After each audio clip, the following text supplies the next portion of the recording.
I never thought a day would come when my own daughter would look me in the eyes and call me useless.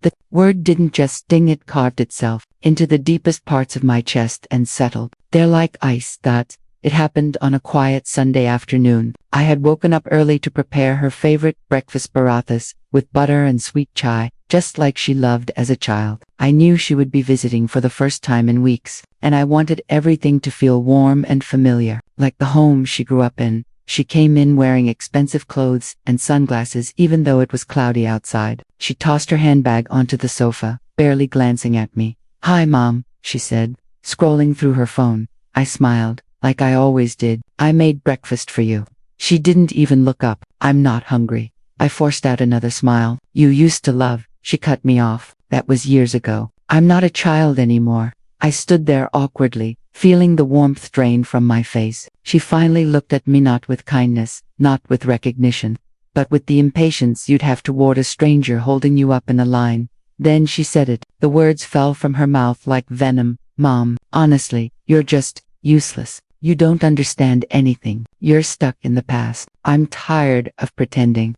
I felt my breath stop. My heart throbbed in my ears. I tried to steady myself on the edge of the table. "Useless," I whispered. She sighed loudly, tossing her hair back. "Yes, useless. Look at you. You can't even handle simple things. I'm working, I'm busy, I'm taking care of everything. You just exist." I had raised this girl, fed her, protected her, worked 2 jobs when her father abandoned us. I sacrificed years of sleep, comfort, and health so she could have opportunities I never had. And now she saw me as nothing. I swallowed hard, trying not to cry in front of her. "Why would you say something like that?" "Because it's true," she snapped. "Honestly, I'm embarrassed to even bring friends here." She didn't finish. She didn't need to. The damage was already done. She left after that, stormed out, slamming the door behind her. The breakfast I had lovingly prepared went cold on the table. The house, once warm with memories, felt like a hollow cave. I sat down, hands trembling, and for a long time, I cried silently. But somewhere between those tears, something hardened inside me. If she thought I was useless, then she had forgotten who built her world from nothing. And soon, very soon, she was going to remember. The night after my daughter called me useless, I barely slept. Her words kept echoing in my mind, replaying themselves like a broken tape. Useless, stuck in the past, embarrassed of me. But sometimes, pain triggers something unexpected. By morning, my tears had dried, and a strange clarity settled over me. I realized something important. I had spent my whole life giving my time, giving my love, giving my money, giving my I had nothing left for myself, and yet she saw me as nothing. The unfairness of it twisted inside me like a knife. I walked into my bedroom, opened the wooden chest at the foot of my bed, and pulled out something I hadn't touched in years. My old diaries. Every memory of my struggles and sacrifices lived inside those notebooks. Every tear. Every night I went hungry so she could eat. Every shift I worked so she could study. I opened one diary, flipping through pages stained with sweat and old ink. Then I found it, a page from 17 years ago, written the night her father abandoned us. "I will give my daughter the world, even if I have to build it from scratch." I felt that old fire light up inside me. Later that afternoon, I heard a knock at the door. I knew immediately who it was. My daughter never knocked softly. I opened the door to find her standing there, tapping her foot impatiently. "We need to talk," she said. I stepped aside, letting her in. She didn't notice the diaries stacked on the table. "What is it?" I asked. "Joe," she sighed dramatically. "I need you to sign something." "Sign what?" She took out a file and slid it toward me. "It's for the apartment. I'm trying to upgrade to a bigger place. The bank needs a cosigner, since I don't have anyone else." I stared at her. She wanted measless, old meat, to put my name on her loan. She must have sensed my hesitation because she suddenly softened her voice. "Please, Mom, I really need this." I almost laughed. After all the insults, now she needed me. But instead of answering, I picked up one of the diaries and placed it in front of her. "What's this?" she asked. "Something you never cared to know," I said quietly. "Read a page." She rolled her eyes, but flipped it open. As she read, I watched the color slowly drain from her face. The story of the night I walked 5 kilometers in the rain to get her medicine. The time I skipped meals so her lunchbox could be full. The days I worked overtime so her school fees were paid on time. Her jaw trembled. I didn't know." "No," I said. You never wanted to know. For the first time in years, she had no words. And that was only the beginning. If you want to hear what happens next, don't forget to like, share, and subscribe to my channel for more heart-touching videos. My daughter sat frozen, the diary still open in her hands. For once, her confident, polished expression had cracked. I watched her eyes move over the words, each sentence peeling back a layer of the life she had forgotten, or maybe a life she had chosen to ignore. When she finally closed the diary, she swallowed hard. Mom, I didn't realize you went through all this. I nodded, my voice steady. Because you never asked. She lowered her gaze, something like guilt flickering in her eyes. It was the first time in years she looked like the little girl who used to hug me after school, begging for bedtime stories. Then, she whispered, I'm sorry. For a moment, I wanted to accept it. I wanted to believe that one apology could erase years of coldness, disrespect, and selfishness. But something inside me felt suspicious. Something tugged at the edges of my instinct. Her apology didn't feel warm. It felt rehearsed, so I waited. Sure enough, only a few seconds later, she slid the loan papers closer to me again. Since you understand now, would you please sign these? It'll only take a minute. There it was, the real reason, she apologized. The truth behind her sudden change in tone. My jaw tightened. You're not sorry, I said quietly. She blinked, offended. What do you mean? Of course I am. You're sorry because you want something from me, I said. You're sorry because you need my signature, not because you understand what you said or what you've done. Her expression hardened instantly, the fake sweetness cracking like thin ice. Mom, you're being dramatic. I just need help with this apartment. Why can't you ever do something simple? Simple, I repeated. You call me useless. You humiliate me. You don't visit for months and now you want me to put my entire savings and credit at risk for you. She scoffed. Oh my God, you make everything about you. This is why I can't talk to you. I leaned back, hurt, but calm. I'm not signing anything. The shift in her demeanor was startling. Gone was the apologetic daughter. In her place was someone cold and entitled. You know what? She snapped. Fine, I don't need you. I never did. Keep your stupid diaries. Keep everything. I'll figure it out myself, like I always do. She grabbed her bag and stormed toward the door. But before leaving, she spit out one final dagger. You're impossible to deal with. No wonder Dad left. My heart cracked, but it didn't break. Not this time. Not anymore. I took a slow breath and said, if that's truly how you feel, then go. But don't come to me again expecting anything. She paused for a moment, maybe expecting me to call her back. When I didn't, she scoffed and slammed the door behind her. Little did she know, this was the moment I decided to take back control of my life and hers. Only this time, I wasn't doing it out of love. I was doing it out of necessity.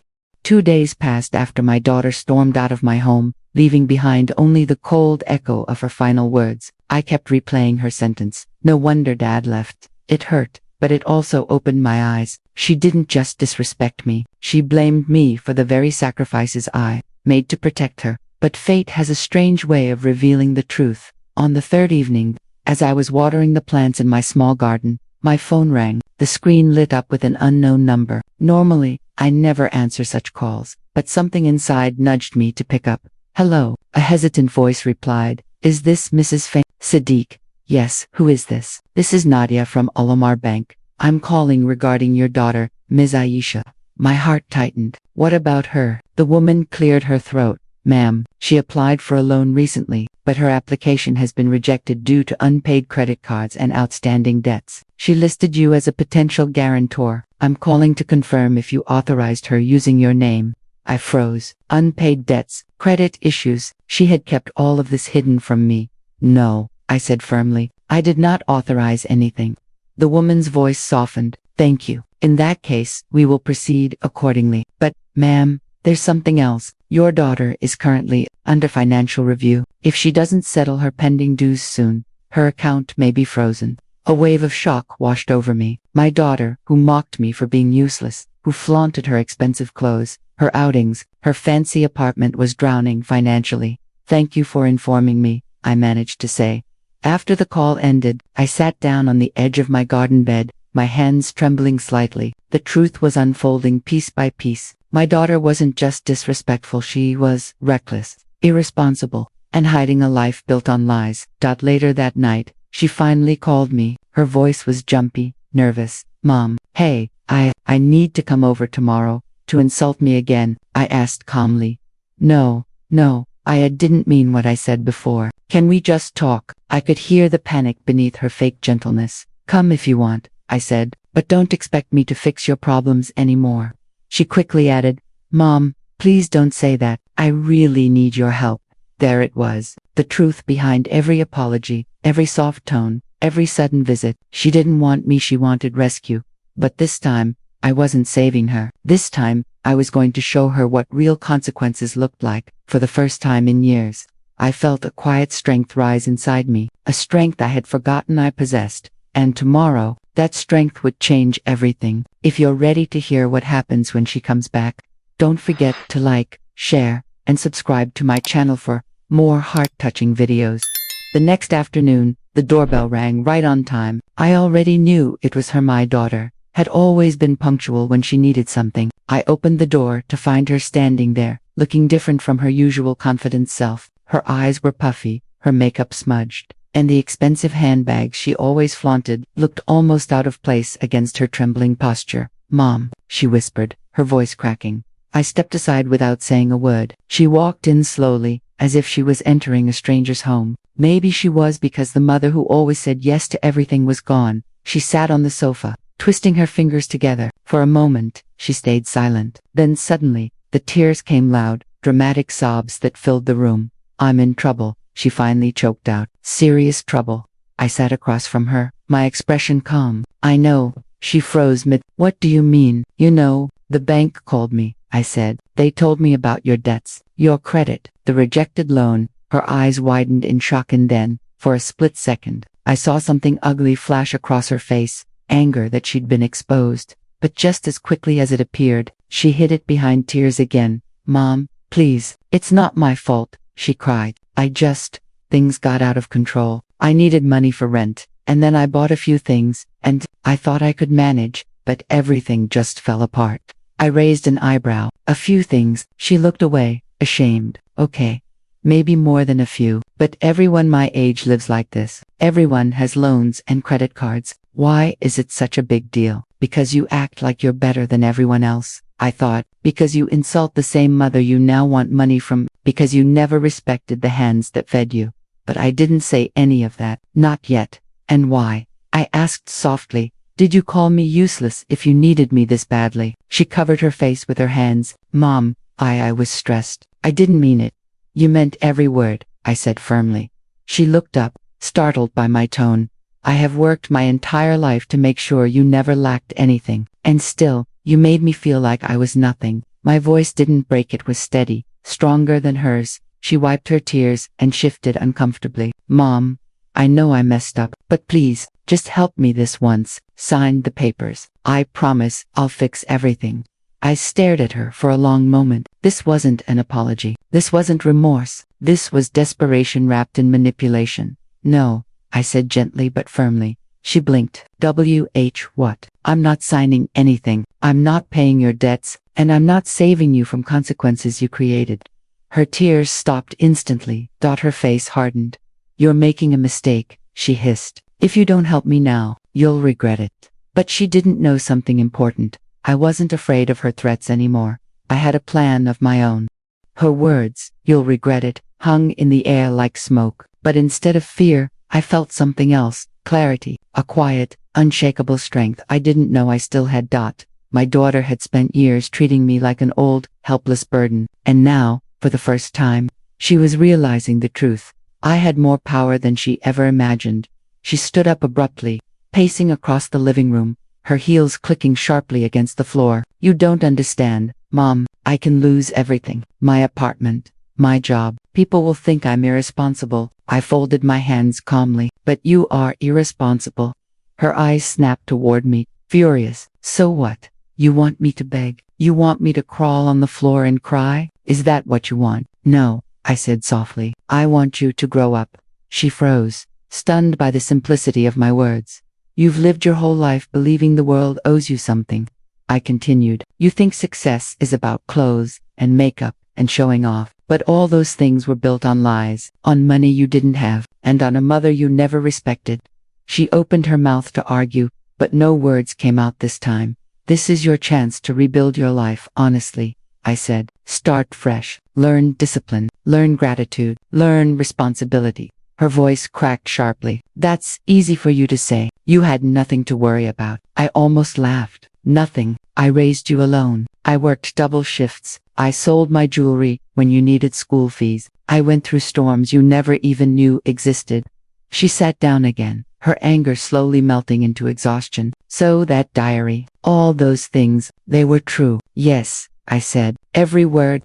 She stared at the floor, her voice trembling. Why didn't you ever tell me? Because I didn't want you to grow up feeling guilty, I said. I wanted you to enjoy your childhood. I wanted you to have the life I never had.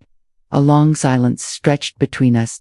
For the first time in years. She wasn't yelling. She wasn't demanding. She was thinking. Finally, she whispered. So what do I do now? Face the consequences, I said gently. Call your bank. Speak to your landlord. Reduce your expenses. Return the things you bought on credit. Find a second job if you must. You're strong enough. You just never tried.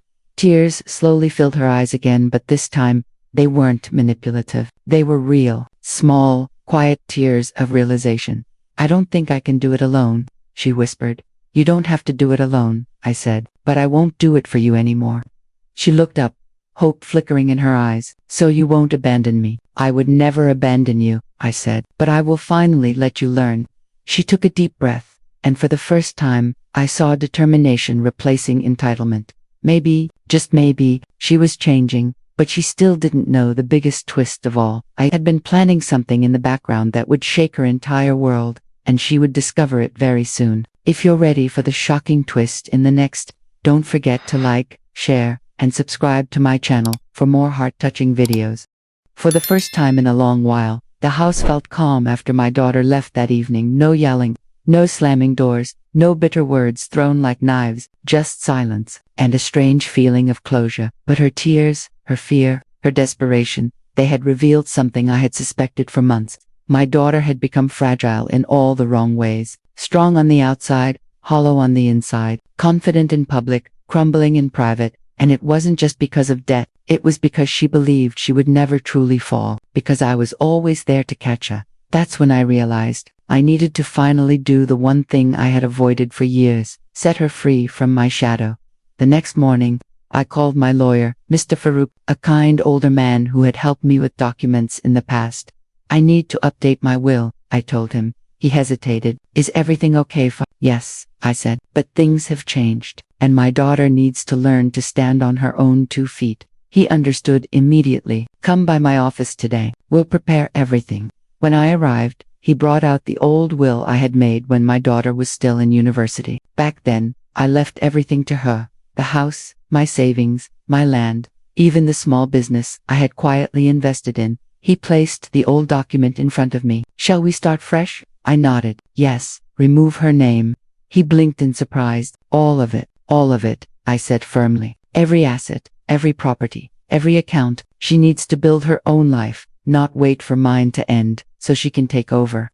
As the papers were rewritten, I felt something unexpected, relief. Years of burdens slowly falling off my shoulders. For the first time, I wasn't scared of what would happen to her without me. I was finally trusting her to grow. When the new will was completed, sealed, and signed, Mr. Farouk said, "This is a bold step. Are you sure she'll understand?" "She doesn't need to understand today," I said. "She will understand when she's ready."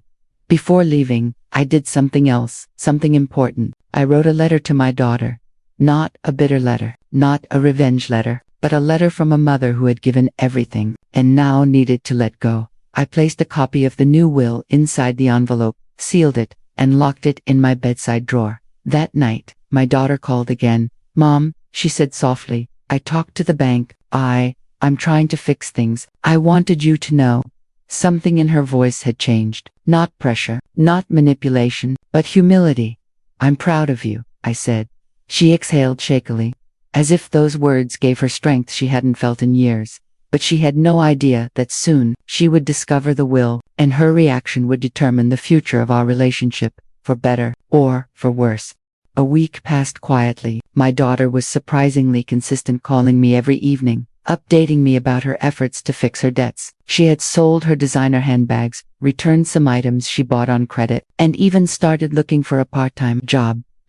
Her tone was different now, softer, more grounded, but I knew that the real test had not yet come, not until she saw the envelope in my drawer. The one containing the new will. And fate brought that moment sooner than expected. One morning, I wasn't feeling well, just exhaustion and dizziness. I lay down in my bedroom while she came over to help with some chores. She insisted on doing the laundry and sweeping, something she hadn't done in years. "Mom, do you have an extra bedsheet?" she asked, opening the dresser drawer without waiting for my answer. Her hand froze. The envelope, cream-colored and neatly sealed, lay on top of my folded clothes. "What's this?" she asked, picking it up.